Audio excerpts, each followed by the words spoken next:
I want to thank everyone that's here on time. We're in a new and really special off-site location at the office. So we're going to give our committee another 6 minutes of break so that they can find their way. But we do have Councilmember Christie Harris that is in the virtual space, and myself and Councilman Matt Rogers that's here in the room. Thank you.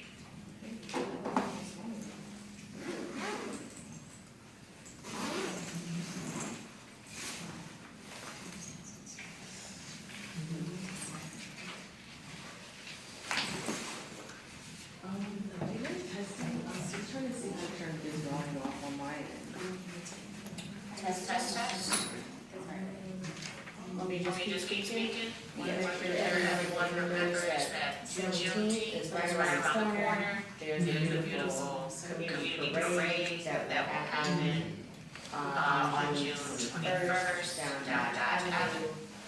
Okay, thank you. Okay, perfect.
I'm terrible.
share it. Well, I can share. The good news, friends, is that there is a cafe that is right outside the store that's operating. It has great pastries. I had an amazing blueberry muffin there. Just yesterday, they had tea and coffee and all the things that you want. Yes. Okay. We'll be here when you get back.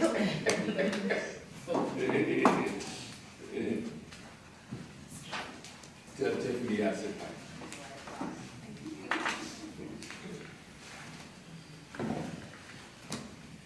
Mr. Ryan, Yes, good morning. is my alderman going to be here today? One second. Your alderperson is online. She's here. She is present, as always. Yes.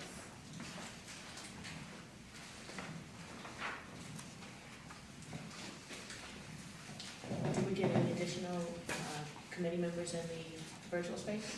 Let me check.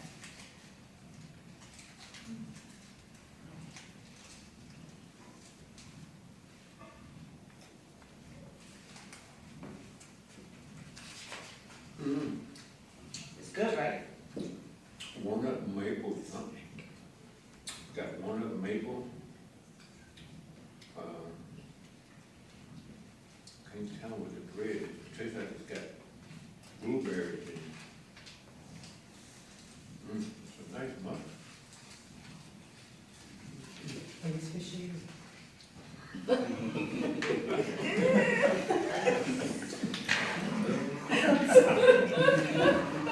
I can't help myself. I'm practicing my stand-up comedy. You're doing well. Sure you want to bite? No, I don't. I have breakfast, thank you. You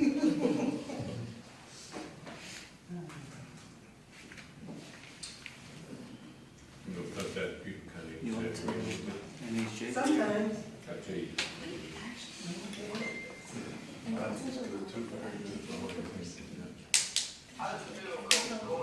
Like the first half. So we want to know. I'm gonna go ahead and call this meeting to order. We do not have a quorum, and it seems that that is okay. The only items for action are reports and meeting minutes, so we can save those to a future meeting to move for approval. But I would like to welcome you to the June Reparations Committee meeting. I am thrilled to be here. We have Councilwoman Chrissy Harris, who is in the Zoom room, along with our leader, Tashik Kerr. And I want to take a moment to introduce our new member, Council Member Matt Rogers, 8th Ward City Council member, newly elected. And I'll tell you how we have the pleasure of Matt joining us, Councilmember Matt joining us on the committee. This committee has 3 standing seats that come from the communities, the wards most impacted by institutional harm in the way that we are serving on this committee. And so this committee, unless changed, will always have the 5th, 2nd, and the 8th Ward council members representing the city on this committee, along with 4 community stakeholders.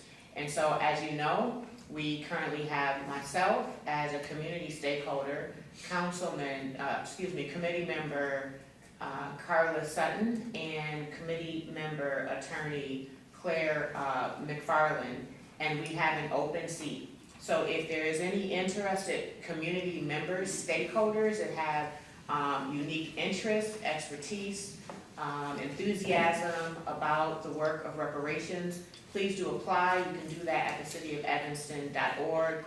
If you need more information about the application process, please do contact our city clerk, Stephanie Mendoza. And I would like to take a moment for our new colleague and committeeman to introduce himself. Thank you. My name is Matt Rogers. I'm a 8th Ward Alderman, recently elected, so I'm still learning a number of things. This is obviously a committee that directly affects the 8th Ward and the people of the 8th Ward.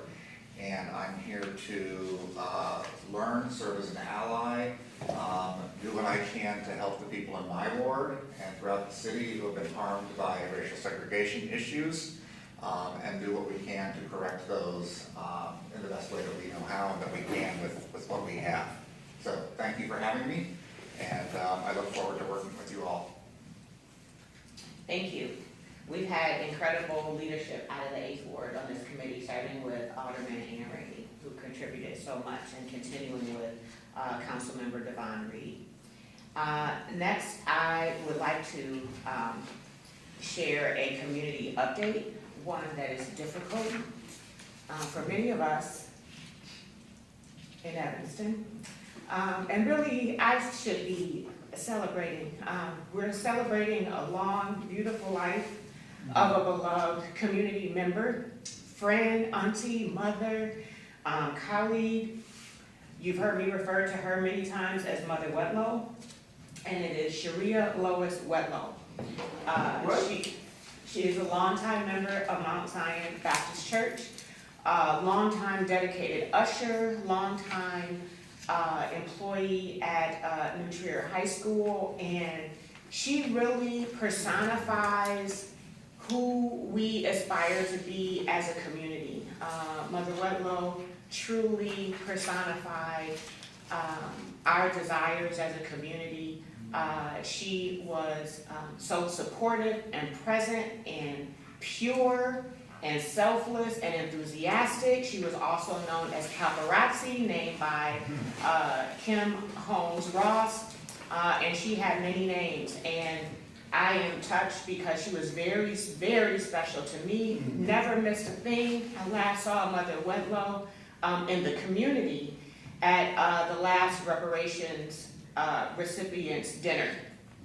She was there in her normal paparazzi self, taking pictures of everyone, and I was so happy I was able to make sure that I got a picture of her with our mayor and with others. And so I want to make sure that we're celebrating the life. You'll hear more from the family on arrangements in the near future, but just a little bit more about Mother Wetlow. Born in December 27th in the year of our Lord, 1941. This is so formal because Mother Wetlow recently received a lifetime achievement, a major honor from her church, Mount Zion. And so this is the bio that was used. Excuse me. Affectionately referred to and hereby referred to as Lois in the community, her church, and among her friends and family, bestowed this plaque for her service to Mount Zion Baptist Church, home for 8 decades. She was in service for 8 decades at Mount Zion Church. She is a pillar in faith, community, and a beacon in the great city of Evanston. Whether Lois is watching the doors of Mount Zion Church, the doors of her alma mater, Evanston Township High School, or the doors of the Evanston Civic Center, she is diligent, faithful, and committed to any task. You can always be certain that Lois will be there on time and will not relinquish her post. Only when God tells her dismissed. She has walked with God for 4 scores and for 4 long, under 4 pastors at Mount Zion Church. A lot of this is about the great historic Mount Zion Church. But I just want to, I know that Councilmember Harris also has a very special relationship with Mother Wetlow. If Councilwoman Harris wants to make any remarks, or anyone else that is in the Zoom room or here today. Thank you so much for the opportunity. Yes, very committed to Evanston, very committed to reparations, and very committed to doing things in order properly. So it will be a great loss for our city, and the city will be doing a resolution on her behalf that we will present later on. I really don't have much more. I do have a lot to say, but at this time can't.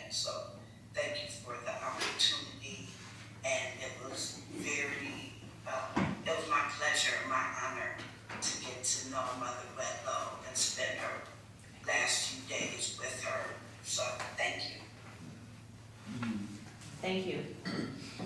Ms. Ross has a few words. Oh, thank you.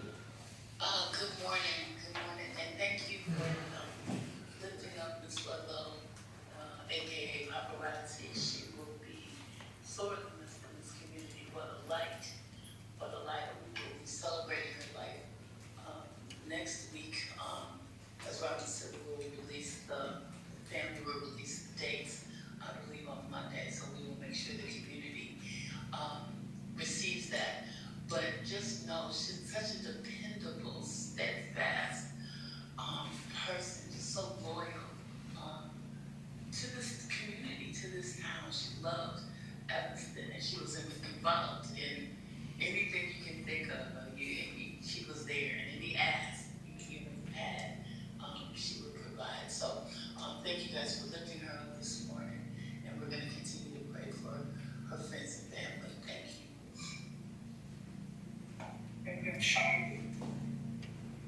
Yes, good morning. I would like to extend my condolences to the family. She go back from family-focused teen moms. She was very instrumental in making sure that we were good. I stayed in contact with her over the years, and so I just wanted to shout out my condolences to the family.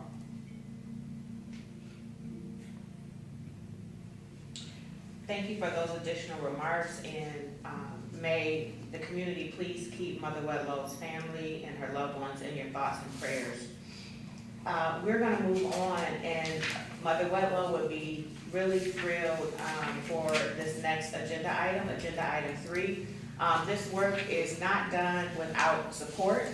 You have us as their spokespeople, but the work requires very tedious, hard work, deep research, lots of collaboration, and certain leadership.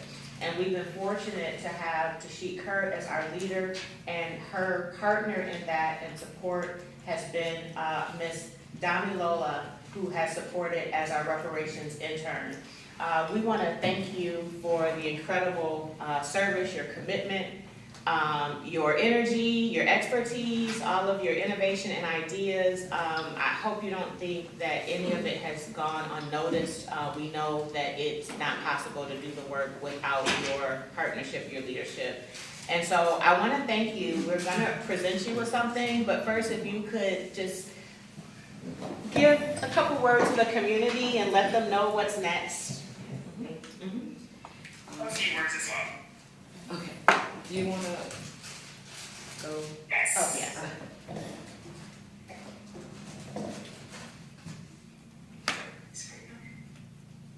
Oh, I thought you wanted to speak. So, thank you everyone. I have a few words on my awesome intern who has really been a cornerstone of the city's reparations program for the past 2.5 years. My intern, Damilola Olabaji, we call her Dami. She's a senior at Northwestern University. She's about to graduate this month with a degree in social policy and a minor in legal studies, and her certificate in integrated marketing communications. Many of you have asked me how I manage everything that comes with overseeing the reparations program, and the truth is I don't do it alone. I've had help via Dami, and she has been nothing but a godsend. Dami doesn't just complete tasks, she anticipates needs, offers recommendations, finds ways to improve how we work. She steps in countless times, including today, while I'm away at a conference. She leads our reparations working groups. She schedules, organized meetings, draft the agendas, assists me with grant writing, kept open lines of communication with committee members and with the community. Her fingers are all over the reparations work. When she first applied for the internship, Dami told me she was committed to creating transformative change for marginalized communities. And I think she has done that, not just in our office, but across every space that she enters. Dami has worn many hats. She's a resident assistant supporting students on campus. She mentors in the Black Mentorship Program. She's part of Northwestern University Equity and Inclusion Committee. She serves as a tutor in the undergraduate prison education partnerships. She's interned for an IT firm in Atlanta. She's been a social justice fellow, and she studied abroad in Italy last year. She does this at the top of her internship. What I will always remember about you, Dami, is your integrity, your quiet leadership, your unwavering commitment to justice, social justice, and the grace and brilliance you bring every day. I'm going to generally miss you. I just want to say thank you for everything you've done. For me, for the Reparations Committee, for the city, and for the entire community. I can't wait to see the impact that you'll have in the world.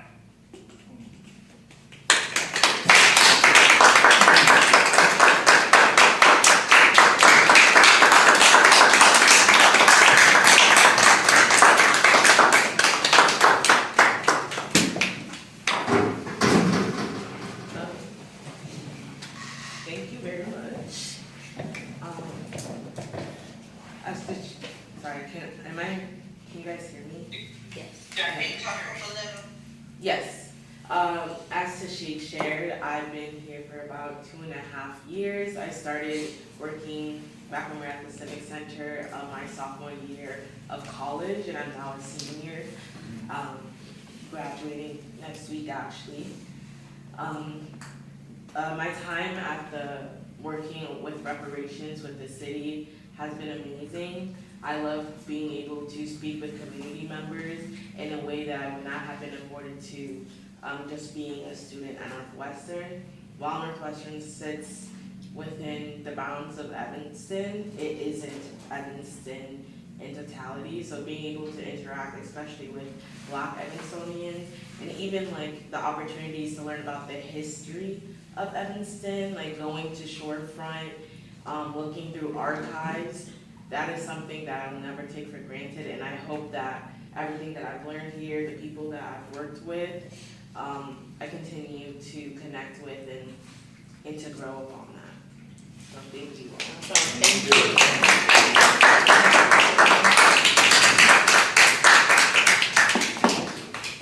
We'd like to see your thoughts.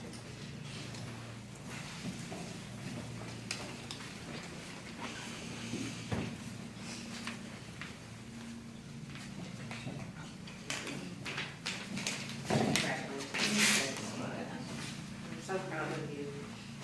Someone take pictures for me, please.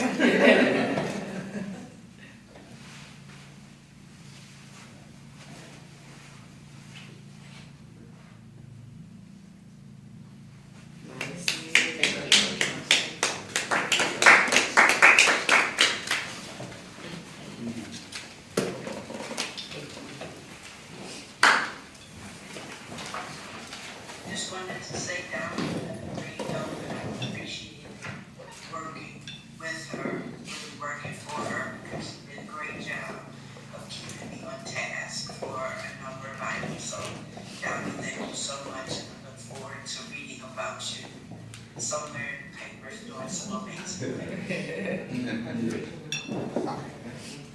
Thank you. And next, we want you to learn more about the AUX. The AUX is really an example of what a collective benefit for reparations could look like. It's already here, it's established, it's beautiful.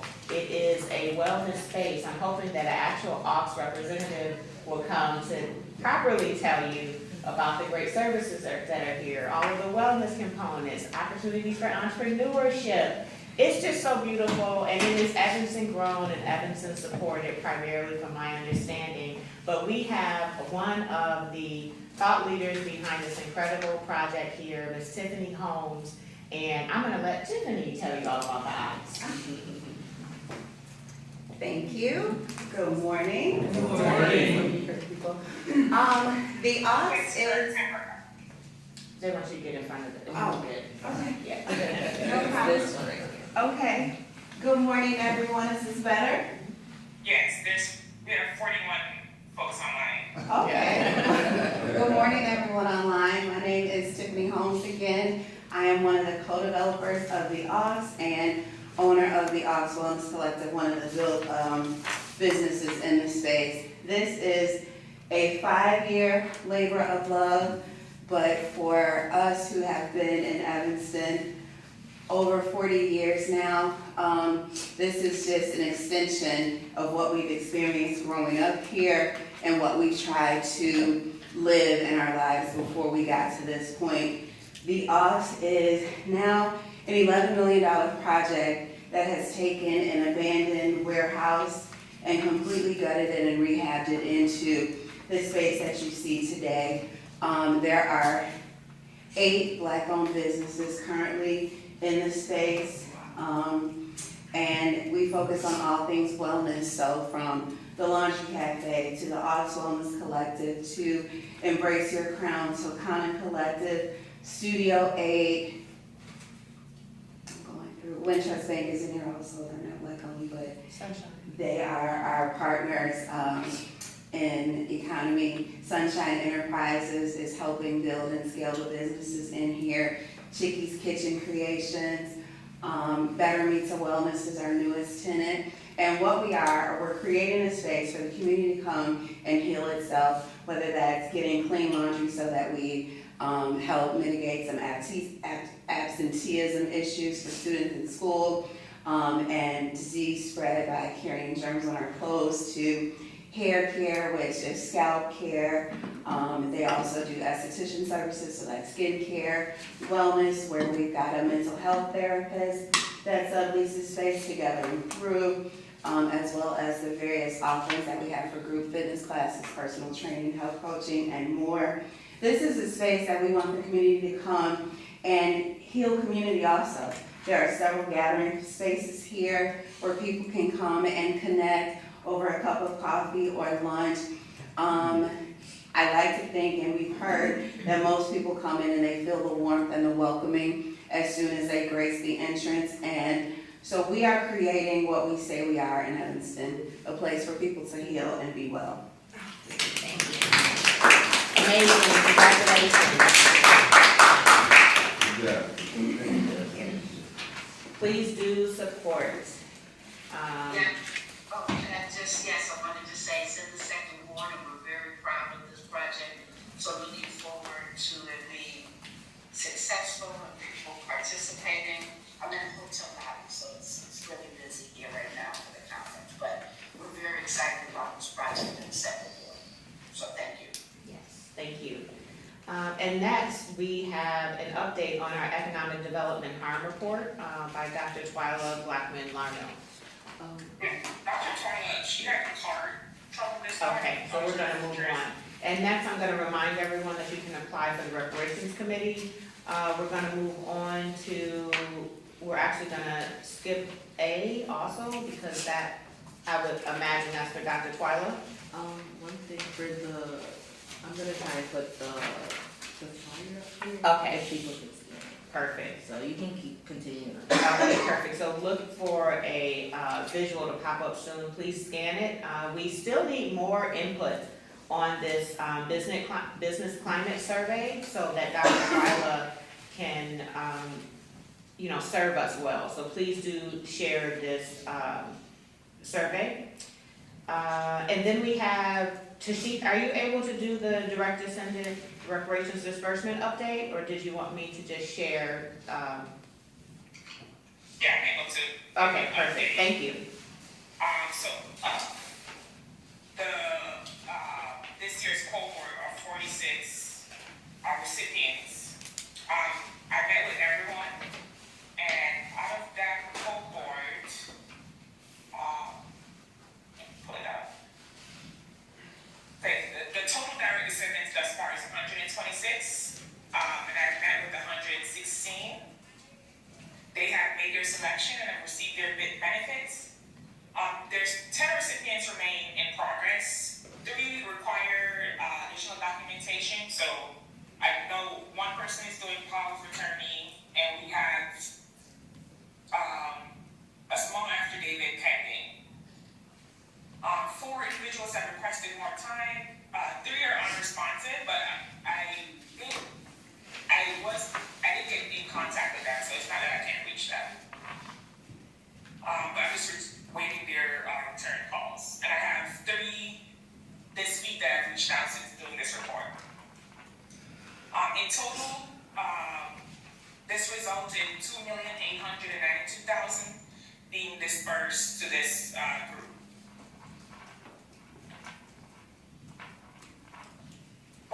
access the recipients, no change from the last meeting. We're still at 3,468,000. In total, we have dispersed $6,360,600.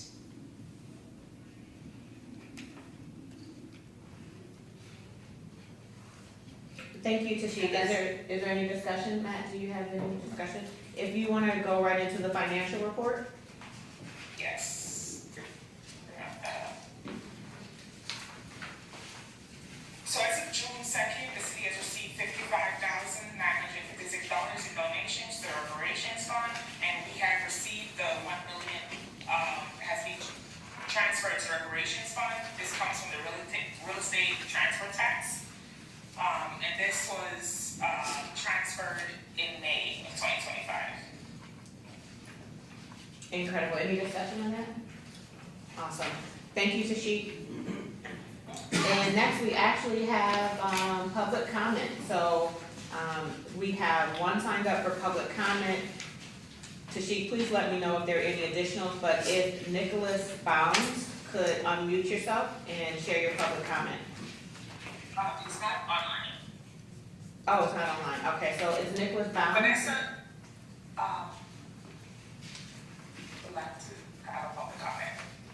Okay, so it looks like Nicholas Bounds is not here, and so we'll have Vanessa Johnson McCoy. Hi, good morning, everyone. Just real quick, we're excited that the RSAE, which is the Reparations Stakeholders Authority of Evanston, has launched, and a successful first community engagement kickoff we had a couple of Mondays ago, and we are looking forward to our next meeting for the community the last Saturday of this month. I think that's the 28th. At Fleetwood, probably from 10 a.m. to 12 noon, so stay tuned for information. We have a lot of good input from the community about what to do with the $1 million that the interfaith, primarily the interfaith community, has given to the Black Evanston community. A lot of ideas for how to use those funds, and so we'll continue going through those and bringing those back to the community, and as well as taking additional ideas. So look forward to more information about the RSA. Thank you. Thank you, Vanessa. That was an incredible kick launch service that you had, and thank you for your leadership on that. Everyone, please do, this is real. It is a real commitment. It is real values. It is a real partnership with the interfaith community. They are real dollars. Those dollars can translate into a collective benefit, something like you see here, or individual direct benefit like we're already doing here on the committee. The launch event was amazing, but it should have been better attended. So now that it has launched, please do continue to follow up and support that. I see a few more hands from here. Looks like I see Kim Holmes and Julie Hardy. If you could unmute yourself in that order.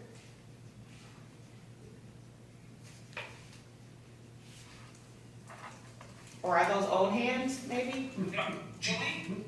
Can you hear me? Yes. Good morning. I'm not going to take too much of your time up, but I would like to commend you all for your success and efforts towards the path towards reparation and healing our nation. And I would like to give my condolences to the elder that has transitioned that you all were talking about earlier.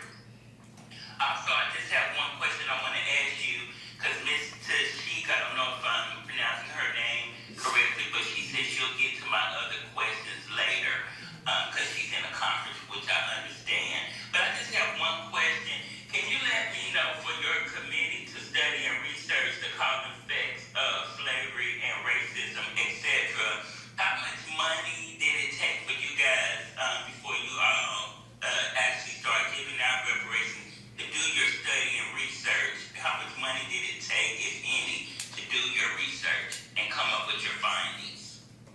Thank you, Julie, for your support, your remarks, your condolences, and this question. We generally, just so that you know, a public comment is usually not a discussion. So if you do follow up with Tashik, You could also follow up with me personally. I'm the chair of the committee. I can answer those questions in detail. But I do want to really lift up the city of Evanston.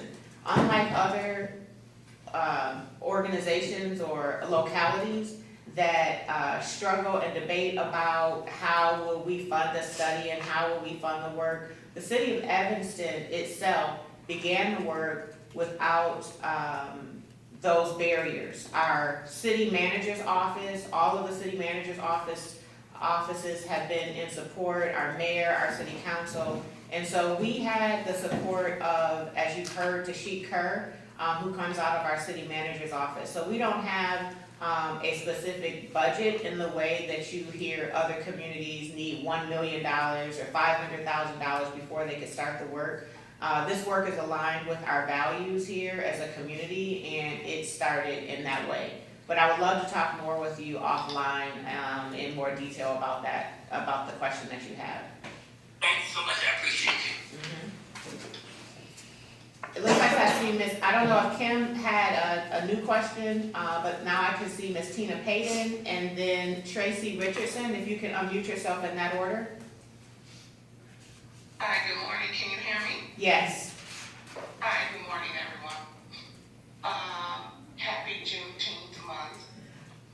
So, I wanted to know about the promoting of the Ox and what kind of efforts have they done to make the community aware that they are there and they're open and the accessibility, where it is and how to get there is really important. I don't think that's a lot of people, I know they had the grand opening, but I don't really see anything that's out in the public to make them aware that that's open.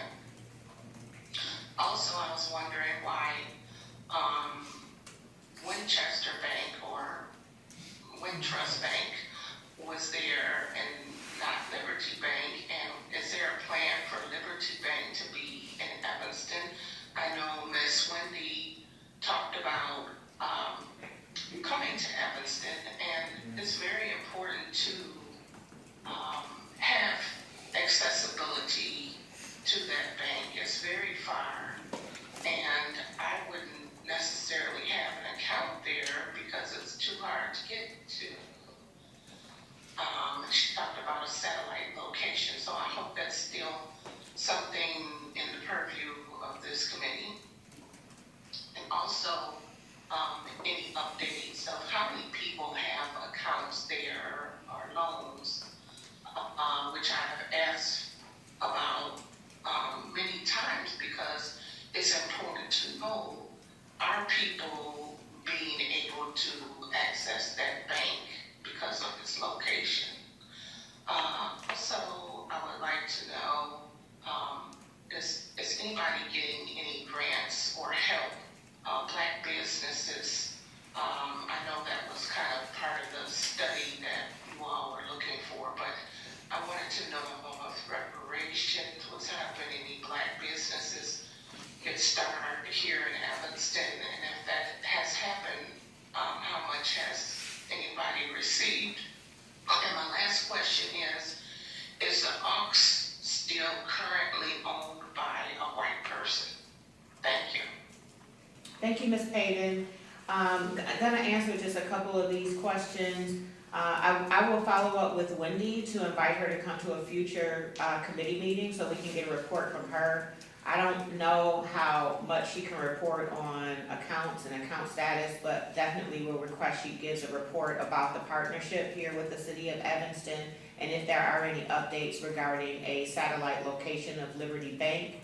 And as it relates to how the Ox is getting the word out, I think a great way that we can support the Ox in getting the word out is tell people about it. And that was our intention in hosting the meeting here. We know that these meetings, some folks view it online or maybe it's on cable. Usually our local press is here and reports on it. And then we had to get you here in person, and so we hope that after you leave this, you go to the cafe and you schedule a Qigong class, or, you know, mental wellness, or get you some hair products. I think that's how we support it, but I definitely, as I'm leaving out, will pass along to Ms. Tiffany Holmes, who we met, to share that there is interest for the Ox to be more well-known. And any questions that you have about their operations or ownership or tenants will have to be directed to the Ox, and I'm sure they will be excited to respond to you. Next we have Miss Tracy Richardson, and then after that, Sean, it looks like Booth from here, if you could unmute yourself in that order. Good morning, you all. Actually, can you hear me? I'm sorry. Yes. Okay. I am just here to give you guys, some information. Well, actually, it's good for you guys. Being an Everstonian for my entire life and my family and so forth, I have, recently been going different places, different states and so forth. And I wanted you guys to know that when I say Evanston, they mention this committee. So you all are out there. I was in Florida, I was in Atlanta, and I just happened to be in Chicago. And they are wondering how this happened, how you guys put all this together. They asked a lot of questions, and I told them to just reach out to you all. But I just wanted you all to know that you are being seen. For sure. So kudos to you guys. I appreciate all that you all are doing. This committee is great. I just want you guys to know that give you that positive feedback for what you guys are doing. That's it. Tracy, thank you so much, because, you know, we don't always get positive feedback, so it's really nice when we get support. Thank you for letting us know that we're inspiring the nation to do more. Yeah. And next we have Sean Booth. Yes, thank you. I can attest to that as well. I've been hearing a lot about different cities too. So congratulations on that. If Tashi can I have her go back and repeat? Have you reached out to all the descendants, or are you still working on some descendants? I've reached out to all the descendants that are in this year's cohort of 46. Okay, so is that like just the first group of people? This is the second group. So this year we can only do 1 million, 1.2 million of disbursements. That's 46 folks. Okay. I just was wondering where I was in that process. So I thought you said you reached out to everyone, or it's just a certain group. And I guess I missed that. Yeah, every direct descendant got a letter with their selection number and their unique ID. So if you look at your selection number, you'll know what place you are in line. Okay, thank you. Yeah, and I can send me an email if you don't have your selection number. I can provide that for you. Okay, appreciate that. And great job, everyone. Thank you. Thank you, Sean. Any final comments in the Zoom room? We have one that gave a written, where is it? Question is, when will the reparations application be reopened? What amount will be dispersed next year? Application procedure, and when will the application open again? Basically, when will it open again? At this time, this is the only program that has been committed. Anything further, and it would be ideal that there is more, but anything further would take additional committee support and a council action as well. So please do stay updated, join the mailing list, and you will get updates as the commitments continue. It's also important to note that sometimes there are outside partners that make available reparative benefits for folks that are eligible for reparations. Early in our process, there was a cash benefit program that happened. There's been some other, services, financial services and things, so just stay updated, on the listserv. And are there any public comments in the room? You know, I always gotta say, when is the, next round gonna come to the ancestors? Is there gonna be any additional funds added on to what was already distributed? So that, the last answer is the same answer to that question, it's pretty much the same question. Right now, we have, as you know, $10 million from recreational cannabis sales tax, $10 million from the graduated real estate transfer tax, and then we have a donation, fund that makes up our reparations fund and commitment, and that is all that is committed at this time. Anything additional is to be determined. It is important to note, though, that Reparations Stakeholder Authority is a commitment that, you know, it seems like the spirit is in perpetuity. So I do want you to engage in that when Vanessa makes the announcement about the events. It's important that you share what you would like to see for reparations in the community, because the committee, that organization has established that to be a companion to what we're doing here, because we're limited by legal framework and narrow tailoring and the specific harm that happened here in the city of Evanston by policy and practice. But the Reparations Stakeholder Authority of Evanston can dream and imagine what repair is to the Black community in all the many ways that we were harmed. And so please do stay engaged. Awesome. Is there any other comment in the room? Seeing none, Ms. Payton mentioned it is Juneteenth month, and I want to make sure that you all are following all the Juneteenth activity. I'll lift up the signature event, the premier Juneteenth parade. It's on Saturday, June 21st. It starts at 11 a.m. at Dempster and Dodge, and it looks like it ends at the Civic Center. This is an event by Evanston, City of Evanston, Maury Enterprise, and Evanston Present and Future. If you'd like more details on this, to possibly be a sponsor or to be in the parade, you will contact KimonHendricks.com. That's KemonHendricks.com for more information. Are there any other community announcements that anyone wants to make? Seeing none? Wow. Yes. No, I would say, wow, no, but you know, I've been told, you know. Okay. Too much. Seeing none, I hope that you do enjoy the aux before you make it to your next destination. Thank you for being here. This meeting is adjourned. Thank you.